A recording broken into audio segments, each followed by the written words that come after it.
Thank you so much. There are so many more questions I could ask. I've purposely not asked any questions about the two Amy's because I'm sure that there's some people in the audience that have those questions already, so I'll leave those to them. But we really do appreciate your thoughts on the life and ideas of Amy, and for setting the record straight on a few issues as well. So, as I mentioned, now it's time for you to meet our fantastic audience and to get their thoughts and questions on her life and history. We have about an hour, just under an hour for this section. So, and as I said in the beginning, we'll take questions in rounds of 2 or 3. So I'll ask 2 or 3 people at a time until we close. So if you have a question, I just want you to raise your virtual hand. And then when you're asked to, if you could come onto camera, come off mute, and then you can talk to the professor directly. Also, I'll be monitoring the chat as well. So if you feel more comfortable drafting your questions so I can ask on your behalf, then please do so, and I'll blend them into the segment to keep us flowing as well. So here we go. Who'd like to be brave and break the ice first of all? If you have a question, you could just raise your virtual hand and I will come to you. I'll have a look in the chat to see if we've got any questions in there.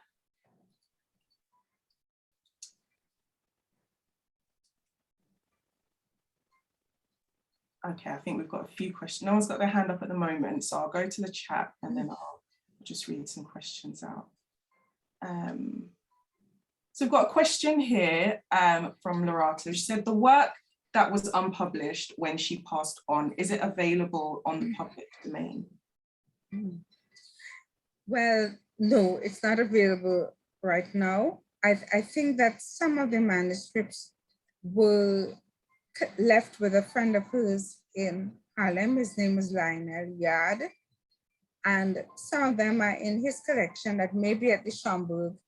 But I believe that, at least I was told that some of them are with somebody in the US.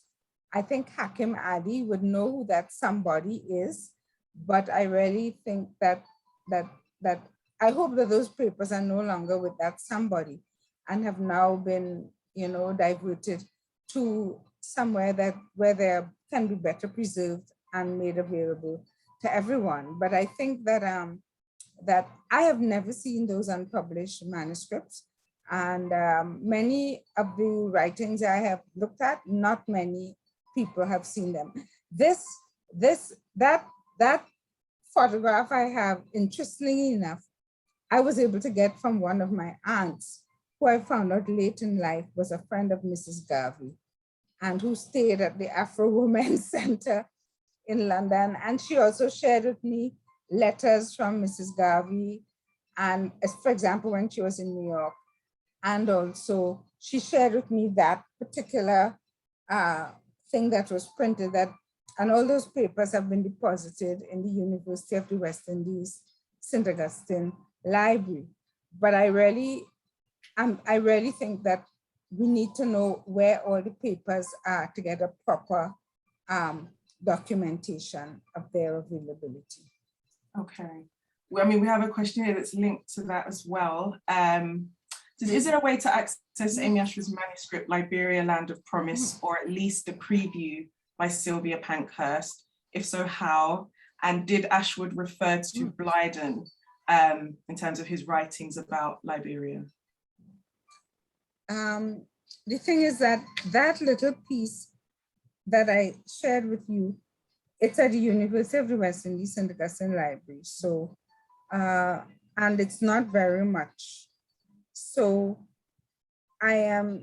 but I'm sure that the manuscript should be somewhere, but I'm not sure exactly where it is. But I've tried for many years. I think the person who would know the most about these kind of Garvey memorabilia themselves would be the late Tony Martin and Hakim Adi themselves. The other question about Blyden, I never saw a mention of Blyden by Amy Ashwood Garvey at all. I never saw that. Yeah. I think there were a couple of comments here as well, just so I don't forget some things that people have said. And like I say, do raise your virtual hand if you have a question or put it into the chat. Lorata said thank you for such a detailed presentation. Elizabeth had said a very interesting presentation for a remarkable woman. There's a comment here from Suzille which says, I think she was way before her time. I mean, chairing a session whereby she was amongst the 3 female attendees, a well-traveled and strongly opinionated, immaculately dressed woman who interacted with the greatest African leaders like Kwame and Nkrumah. At the moment, don't see any further questions here. I could, oh, there's one popped up from Angela. Okay, so how would you describe Amy Ashwood Garvey's interpretation and views on the militarism and ideas about black masculinity that were also prominent in the UNIA? She also said, brilliant presentation. Thank you for your scholarship on AAG. Thank you. I think my colleague Anna Ford Smith, she has an article, Unruly Spectacles of the, I can't remember the full title, but she notes in a way it was a kind of contradiction of the Garvey movement. On the one hand, this structure that allowed women these possibilities for leadership that they didn't have elsewhere and that they didn't have before. But at the same time, as an organization, it did have it did carry that notion of Black masculinities and a militarized Black masculinities, as one would see in the very militaristic dress that Garvey would wear for parades, etc. So that, and the parade, of course, was very much part of the UNIA. My colleague, Anna Ford Smith, argues that those parades were actually not always military parades or militaristic parades, but they were what she called, in a way, representations of the spectacular. It was the penchant for public display, wearing costumes and, you know, showing off and that. And what she said is that Garvey recognized grassroots and African people's appreciation of the spectacular. And this was integrated into the Garvey movement's activities through parades and through the uniforms and the ways in which they would perform, etc. But she did admit that there was a masculine ethos, because in a way, that struggle was really a struggle for Black men's vindication in a way, and with women supporting that struggle. But you have to understand that by the time the UNIA blossomed, especially in the Caribbean and elsewhere, Amy had already left and moved on to other pursuits. So that militaristic thing would continue. And the role of the UNIA in supporting and defending Black manhood was definitely there alongside the other aspect. Thank you. Got Professor Ade's got a question. Nice to see you. If you want to come off mute, you can ask your question. Thank you. Thank you for a really excellent and very interesting talk. And the chapter 2 was very good and interesting. I'm just wondering why no one is asking about the 2 Amys. Can you please talk about the relationship between these 2 interesting women? What was the relationship between them? What was their relationship with Marcus Garvey? And talk a bit more about Amy Jack. You said she wasn't as much of a Pan-Africanist, but what were her contributions to the UNIA? And do you consider it a betrayal for the chief bridesmaid to have taken her husband? Thank you. Well, I don't think I'll make relationship judgments, but I think that it's one of those unfortunate things. Well, 2 things. First of all, I read somewhere that Amy Jakes actually introduced Amy Ashwood to Marcus Garvey. I don't know how true it is, because Amy said she met Marcus Garvey after the Literary and Debating Society and that whole thing about My Josephine, etc. So I'm not sure about that. But they were apparently very close friends. But in the period leading up to the marriage, I think the year leading up to the marriage, Amy Jakes had replaced Amy Ashwood as Garvey's personal secretary. And Amy Ashwood, I think, was working more in the rest of the organization. So apparently it was a big wedding. So it was a big highlight. Lots of all the Garveyites were there, etc. And then the honeymoon was in Canada. And apparently Amy Jakes was there at the honeymoon, which moved Carol Boyce Davies to write in her review of Tony Martin's book. She wrote 10 things that you should never do, women activists. And one of them, she said, don't take your maid of honor, no, don't take something about to your honeymoon. There's no such thing as a working honeymoon. And apparently there was a major fallout. Now, according to Tony Martin, this was also related to alcoholism and drinking, etc. But the thing is, it's strange for Marcus, who knew Amy since she was 17, and then worked with her continuously, to not know if she had these problems and if they were going to be deleterious problems.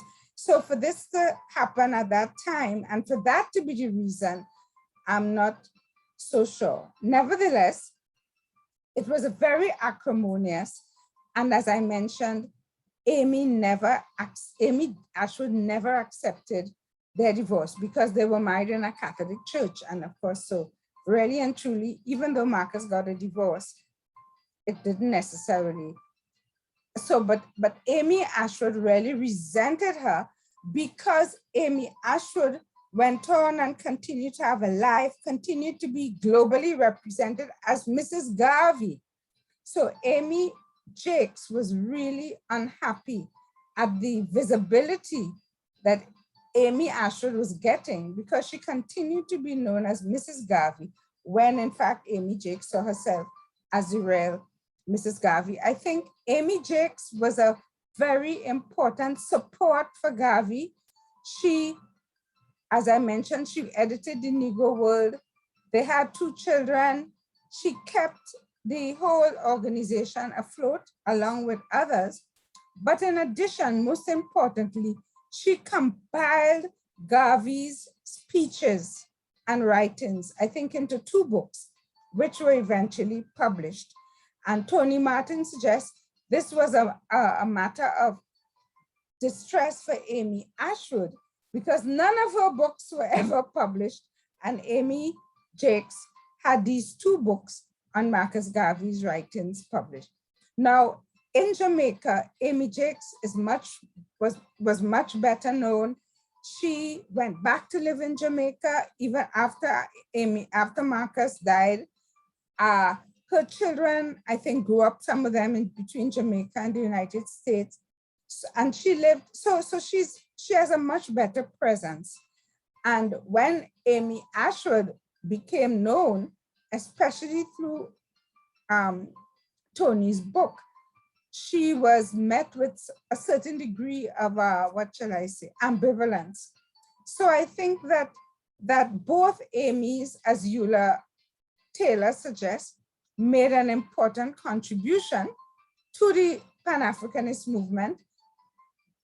But Amy Jakes primarily to the UNIA and the Garvey movement, and to the supporting the work of Garvey himself, and also in her writings, took strong positions on women's equality, etc., etc. However, Eula Taylor describes Amy Jakes as representing what she calls a community feminism, which was a feminism that tried not to disturb the larger interests of the community, which of course means sometimes you accept masculinist positions.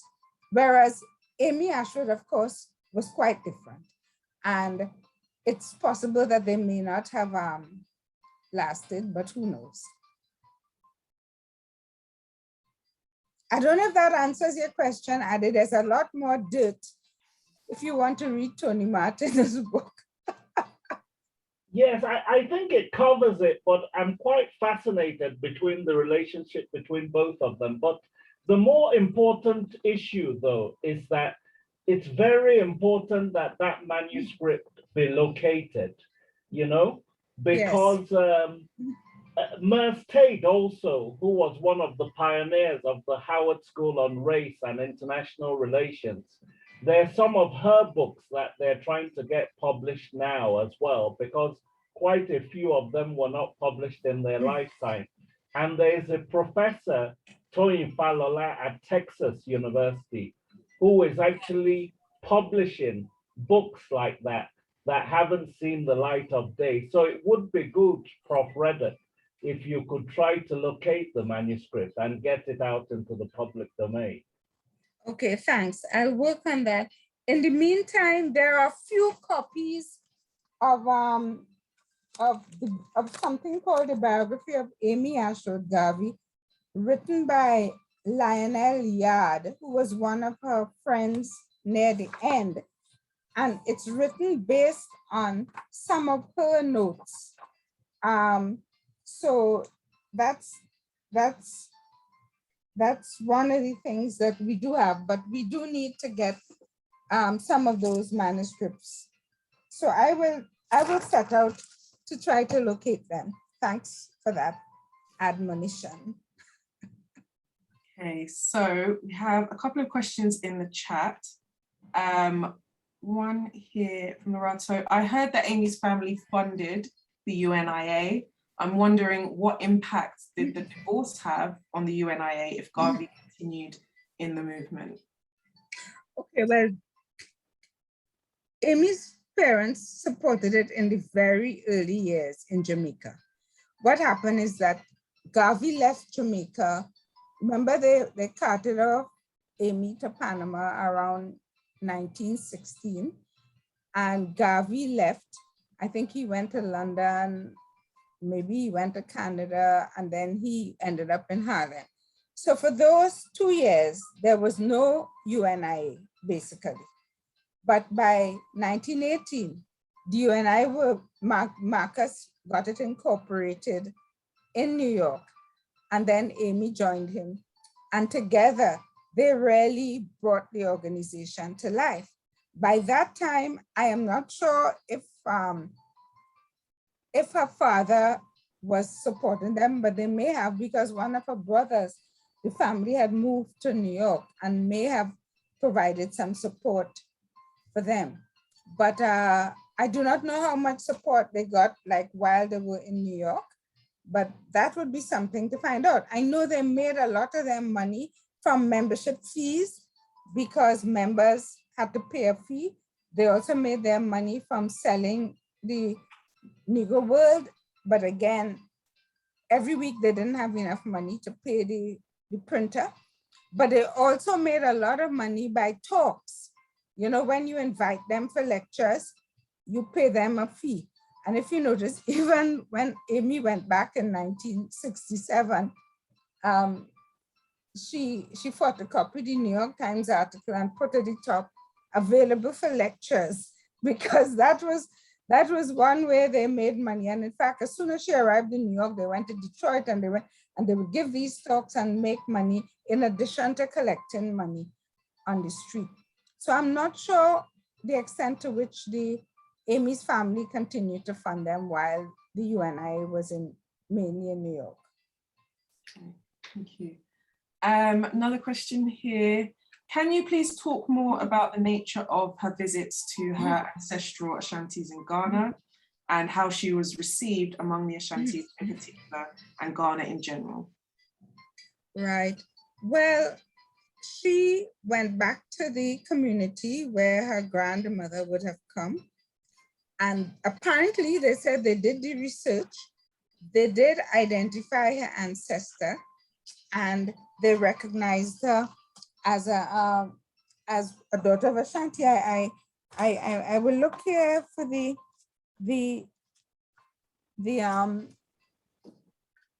Ghanaian group that accepted her.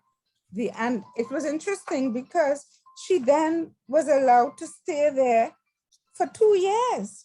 I mean, that was amazing.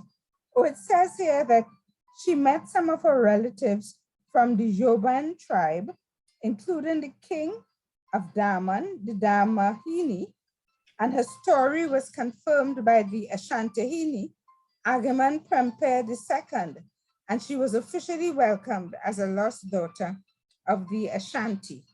So in Ghana also, she was able to continue her relationships with Dankwa and the Kwame and Nkrumah, I suppose, managing between the two of them and basically living a very good life. So that is why in the 60s, she wanted to go back to Africa, and she actually wanted to be buried in Ghana as well, because she had such wonderful memories. And of course, she was always wearing huge swaths of kente cloth. So Ghana had taken a very special place in her life. Okay, thank you. Question here from Denise. Was there an age difference that you mentioned before, the age difference between them, and could that have been a factor in terms of Yeah, this? that's possible. That was why her parents sent her away, because they felt that, you know, she was too young to be with this much older man. But I think she was also older than her years. And maybe she was younger, and you're right, that could possibly be some of the reasons for the problems that arose. But nevertheless, I must say, as a young person, to have, for example, at the age of 17, to have been organizing those UNIA meetings, arranging to get that house from under her parents' noses without them knowing, arranging the meetings, the activities, etc., as an 18-year-old girl. And then eventually when she arrives in Harlem, she's about 20 or 21, and she's already speaking on street corners, giving lectures. And I want to say something, because the tradition of literary and debating societies, they were probably introduced by the colonizers, but they were a very important institution in the English-speaking Caribbean. They were very strong in Trinidad and Tobago as well. And what they did, they gave people a sense of confidence and ability to be articulate.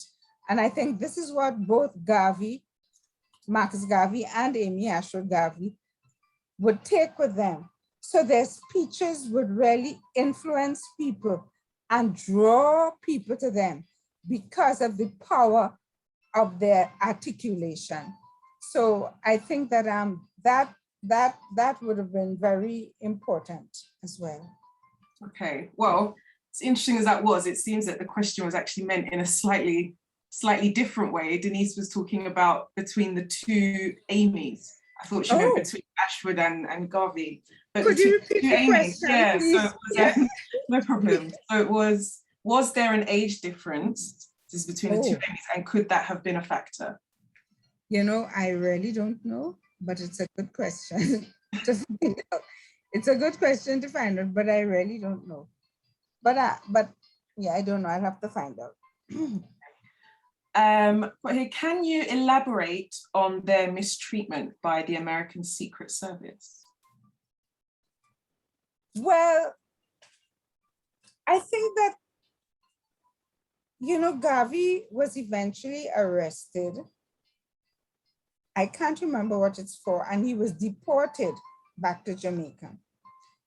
And up to this day, Jamaicans are asking for his record to be cleared, and I'm not sure that it has. Amy now, she used to be called in by the FBI, she says, regularly, more than once a month sometimes, and they would question them. They would, you know, it was a way of intimidation, because the UNIA had such a great influence. And I think no one can deny the influence that the UNIA had, not only in the United States, but throughout the world. You know, it is said that the African National Congress, the name they got was influenced by the Pan-African Congress. And also they were influenced by Garvey's ideas. so that Garvey's ideas spread throughout the world. And I think that the US State Department was very concerned about that. There were others who were concerned as well. There were other Pan-Africanist leaders in the US who were also concerned because they did not like Garvey's race first philosophy, Africa for the Africans, you know, that kind of thing. So Garvey did generate a lot of concern. No doubt the British colonial powers were also supporting that. But I think Amy left before. Now, when she had to go, when she went back during the war, 1944, it's very funny that for her to be able to get a visa to go in, she had to get numerous high-profile people, including a doctor, to testify that she was going back to the US for medical attention. So she got all these people to write letters saying, you know, she was very ill, she had to have medical attention. And based on that, she was allowed back into the US. And no sooner had she allowed back, but she was speaking on platforms for Adam Clayton Powell, attending radical African meetings and other kinds of activities during her time there. So that, so she was certain, it would be great to see the FBI records on her, which I have not seen as well, of course. I mean, you mentioned in the book how she was questioned so much more than Marcus Garvey was. Marcus, yeah. Yeah, I don't know why. I think maybe because she was the visible one who was running up and down, publishing the Negro World, selling the Negro World. I think because she was so visible up and down doing things, that she was actually called in more than him. I think it's very interesting that they felt that she was so important, because usually women are not, especially at that time, are not seen as that important, because they're just seen, you know, as helpmates of the supporters of the male leader. But the fact that she got so much attention suggests that whatever she was doing was very influential and having a lot of impact there in the US. Absolutely. Got another question here. Says, I may have missed it, any offsprings, and if so, a brief sketch about them. Well, apparently when Marcus Garvey left, when he decided to separate from Amy, she was pregnant. I think I mentioned it. And on the day after he removed his belongings from her house, she had a miscarriage. As far as I know, she had no other children. I don't know if she had any other pregnancies, but Amy Jakes had 2 sons. And I think did they have a daughter? No, 2 sons. I think she has granddaughters. And those sons are still very active in speaking out on Pan-African issues. And of course, critiquing Amy Ashwood Garvey whenever the opportunity arises. But they had no children. Okay. Got a question here, Nigel. Is there any sense that Amy was conflicted at the Pan-African Congress 45, considering Marcus wasn't invited and it had been mainly orchestrated in continuation from Du Bois's earlier work with Sylvester Williams, Padmore, etc., even though, as we learned, a female representative of the UNIA was present? I don't agree that it was organized as a result of Du Bois's early collaboration with Henry Sylvester Williams. I think that the organization of the Congress in the US and the UK had its own UK-based, in fact, Du Bois was invited to the conference and he chaired all the sessions except the opening one that Amy chaired.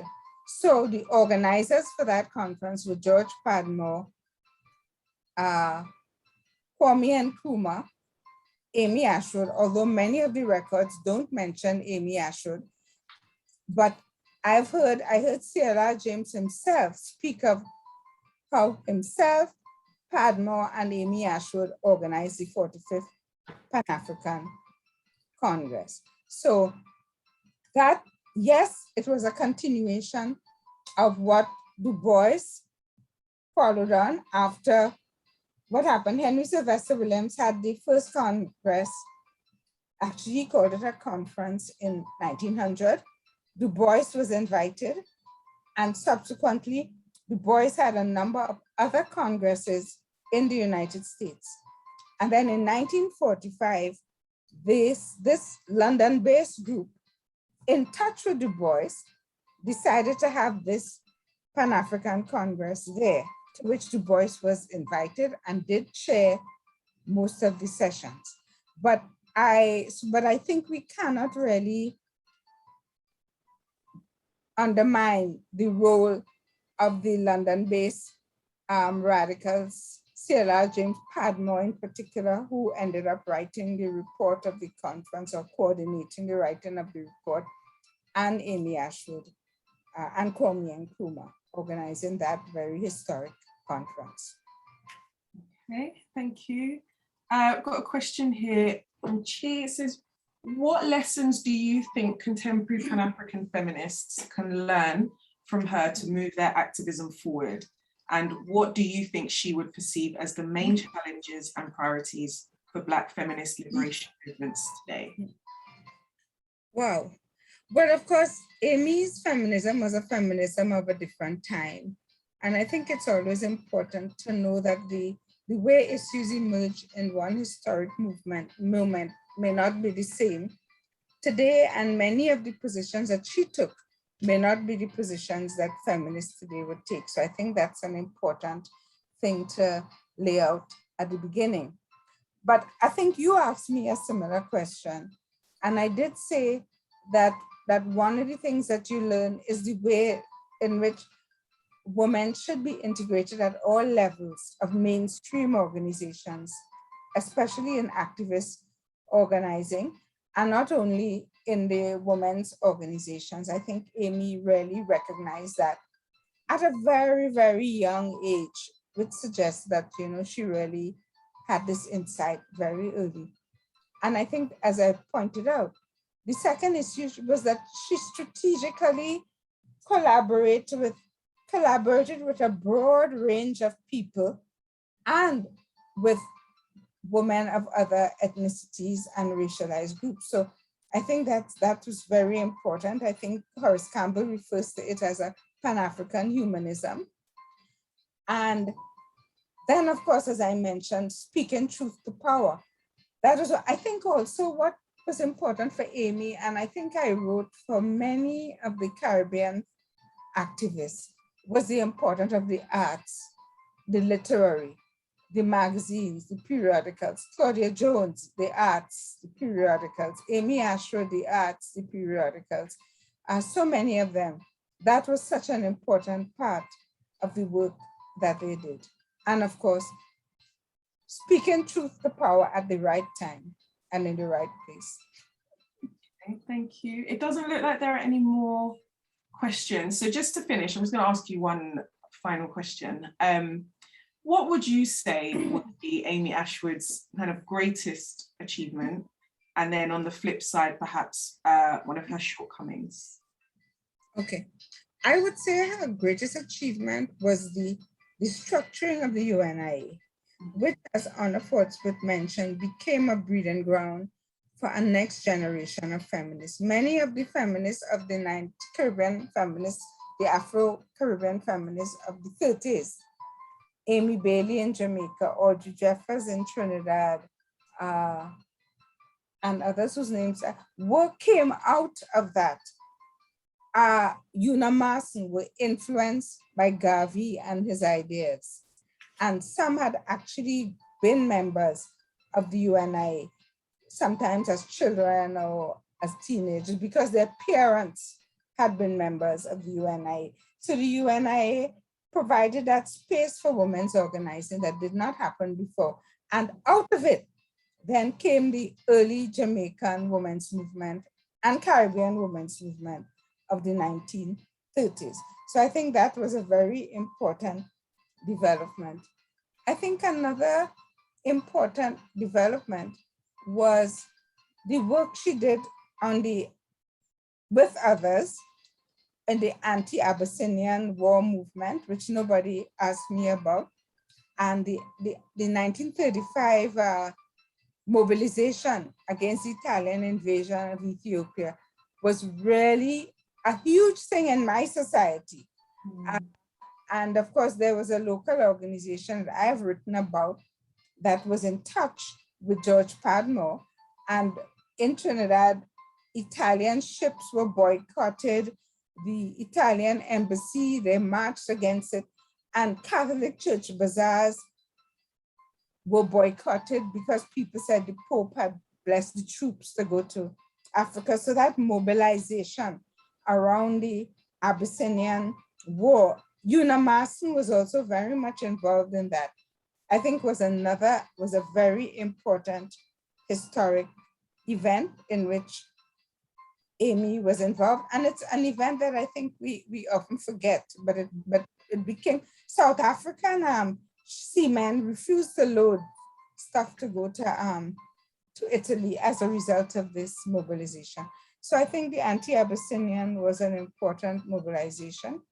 And also, I think that a lot of the work that she did, you know, and also she became a kind of center through her parlor for the meeting of all of these thinkers, philosophers, you know, in London, and those who would pass through.